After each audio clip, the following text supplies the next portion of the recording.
11월 4일 수요일입니다. 역대하 4장 1절로 22절 말씀.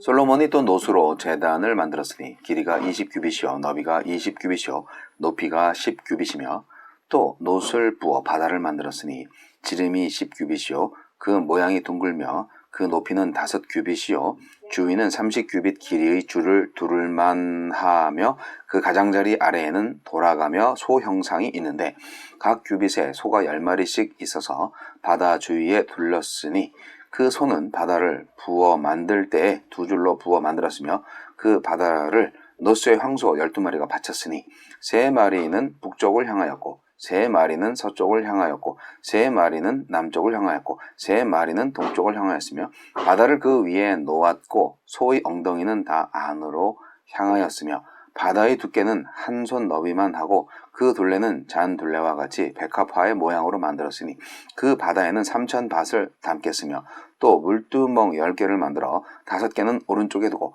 5개는 왼쪽에 두어 씻게 하되 번제에 속한 물건을 거기서 씻게 하였으며 그 바다는 제사장들이 씻기 위한 것이더라.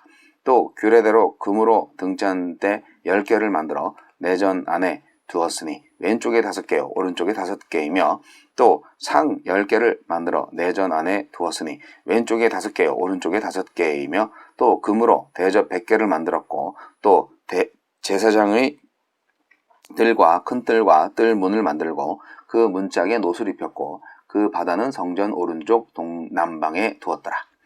후람이 또 솥과 부삽과 대접을 만들었더라. 이와 같이 후람이 솔로몬 왕을 위하여 하나님의 성전에서 할 일을 마쳤으니 곧 기둥 둘과 그 기둥 꼭대기의 공 같은 머리 둘과 또 기둥 꼭대기의 공 같은 기둥 머리를 가리는 그물 둘과 또 그 그물들을 위하여 만든 각 그물의 2줄씩으로 기둥 위에 공 같은 2머리를 가리는 석류 400개와 또 받침과 받침 위에 물두멍과 한 바다와 그 바다 아래에 소 12마리와 솥과 부삽과 고기 갈고리와 여호와의 전의 모든 그릇들이라. 후람의 아버지가 솔로몬 왕을 위하여 빛나는 노수로 만들 때 왕이 요단 평지에서 숫꽃과 스레다 사이에 진흙에 그것들을 부어내었더라. 이와 같이 솔로몬이 이 모든 기구를 매우 많이 만들었으므로 그 놋 무게를 능히 측량할 수 없었더라. 솔로몬이 또 하나님의 전의 모든 기구를 만들었으니 곧 금제단과 진설병 상들과 지성소 앞에서 규례대로 불을 켤 순금 등잔대와 그 등잔이며 또 순수한 금으로 만든 꽃과 등잔과 부젓가락이며 또 순금으로 만든 불집게와 주발의 숟가락과 불 옮기는 그릇이며 또 성전문 곧 지성소의 문과 내전의 문을 금으로 입혔더라. 함께 세우는 성전 건물 구조가 완성된 후에 솔로몬은 두로에서 온 놋장인 후람을 통해서 성전뜰과 성소를 채울 기물들을 제작합니다. 우리에게 주시는 교훈은 무엇입니까? 1절로 6절, 9절, 10절. 번제단과 놋바다, 물두멍의 크기와 양식이 소개됩니다. 이 셋은 제의적으로 연결되어 있습니다. 성전 좌우에 각각 5개씩 둔 물두멍은 번제와 관련된 기구와 제물을 씻는 용도로 사용합니다. 또 직경 10규빗 크기인 바다는 이게 4.5m인데요. 제사장이 제사 드리기 전에 몸을 씻는 용도로 쓰입니다. 바다를 받들고 있는 노스의 황소는 각각 3마리씩 동서남북을 향하도록 제작되었는데 이는 12진설병처럼 이스라엘의 12지파를 상징합니다. 이처럼 희생 제물과 제사장, 제의 도구들은 반드시 정결하게 씻도록 했습니다. 하나님을 예배하는 일에 흠이 없어야 하기 때문입니다. 예배하는 나의 삶이 하나님 앞에 정결한지 돌아보고 함께 예배하는 공동체에도 정결해야 할 부분은 없는지 살펴봅시다. 7, 8절. 솔로몬의 금으로 된 등잔대 10개와 진설병을 떡상 10개를 만듭니다. 광야의 성막에는 등잔대와 진설병 상이 각각 1개뿐이었지만 솔로몬 성전에서는 그 숫자가 10개로 늘어납니다. 이스라엘을 비추는 영광의 빛이 더 강해지고 하느님이 공급하시는 복도 더 풍성해졌기 때문입니다. 성전에 임재하실 하나님은 하나님의 백성을 위한 생명의 빛이며 이방을 위한 선교의 등불입니다. 훗날 이사야 선지자는 회복될 이스라엘을 내다보며 일어나라 빛을 발하라 이는 내 빛이 이르렀고 여호와의 영광이 내 위에 임하였음이니라고 예언했습니다. 그의 예언은 성전으로 오신 그리스도를 통해 성취되고 거룩한 성 새 예루살렘에서 완성될 것입니다. 지금 교회는 성전 공동체로 주의 영광의 빛을 꺼트리지 않아야 합니다. 그래야 세상에 그 빛으로 나올 것입니다. 11절 22절 솔로몬이 제작한 성전 기구들은 모두 두로에서 파견한 장인 후람의 손을 거친 것들입니다. 광야에서 성막과 기구를 만들 부살렐과 오홀리압이 하느님의 영으로 충만하였듯 솔로몬과 후람도 하느님이 그들에게 주신 특별한 지혜로 수많은 기구들을 제작할 수 있었습니다. 결국 솔로몬에게 주신 특별한 지혜는 성전을 건축하기 위한 방편인 것입니다. 우리 역시 총제작자이신 주님의 지시 아래 주께서 주신 지혜와 은사로 공동체를 잘 이끌어가고 있는지 들어봅시다. 주님의 영광이 거하는 공동체로 세우기 위해 제게 주신 은사로 힘써 섬기게 하소서. 성전 기물들을 만들어가는 그 내용입니다. 역시 후람이라는 전문가가 있네요. 네.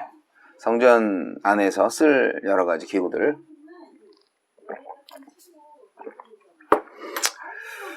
네. 우리 몸이 성전이니까 이 이스라엘의 성전, 솔로몬의 성전은 그 상징성만을 좀 가져갈 필요가 있습니다. 네. 특별한 것이 바다가 있고 물두멍이 있는데 이게 다른 이방 신전에서도 이런 게 있었나 글쎄요. 좀 특별했던 것 같아요. 이스라엘의 성전에는. 이것은 정결한 자라야만이 예배할 수 있다는 의미입니다. 정결의 기준은 하나님이 정하시는데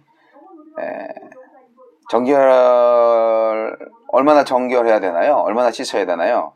그건 모르죠. 그런데 사실은 정결의 핵심은 제의적인 정결이나 위생적인 정결이 아니라 순종이죠, 순종. 우리가 영적 예배를 드릴 때 주님께서 제시하신 기준에 순종할 때 정결하다고 인정하시는 겁니다. 그렇기 때문에 이 정결의 조건을 충족하도록 성전들에는 제물을 태워서 하느님께 드리는 놋제단을 두셨고요. 몸을 씻어야 하는 바다를 두셨고 제물을 씻는 물대야를 두신 겁니다. 순종의 삶으로 정결하게 자신을 준비하는 일, 그것이 모든 예배의 시작입니다. 세상에 속하지 않고 정욕과 탐욕을 십자가에 못 박는 것, 그것이 바로 예배자의 조건입니다. 하느님은 세 가지 은혜를 우리에게 내려주시는데요. 그것은 등잔과 분향단과 빵 차림상으로 상징이 됩니다. 이제 떡상이죠, 떡상. 빵 차림상은 하느님께서 역경 속에서도 매일의 삶을 살아갈 수 있도록 공급하시는 모든 것을 상징합니다. 분향단은 뭡니까? 성도의 기도를 상징합니다. 등잔은 뭡니까? 하나님의 진리의 빛을 상징합니다. 영적으로 육적으로 먹이시고 기도로 숨통을 열어주시는 은혜가 성전에 있습니다. 이것들이 교회를 성전 공동체 되게 하는 은혜입니다. 말씀에 떡이 있잖아요. 그리고 기도를 해야죠. 그리고 진리의 빛이 비춰지는 것이죠. 말씀이 육신이 되는 것이 우리가 지금 현재 하고 있는 일이죠. 가장 중요한 것, 이 모든 일에 가장 중요한 것, 전문가가 있네. 전문가. 성전의 조건에는 신실함이 있습니다.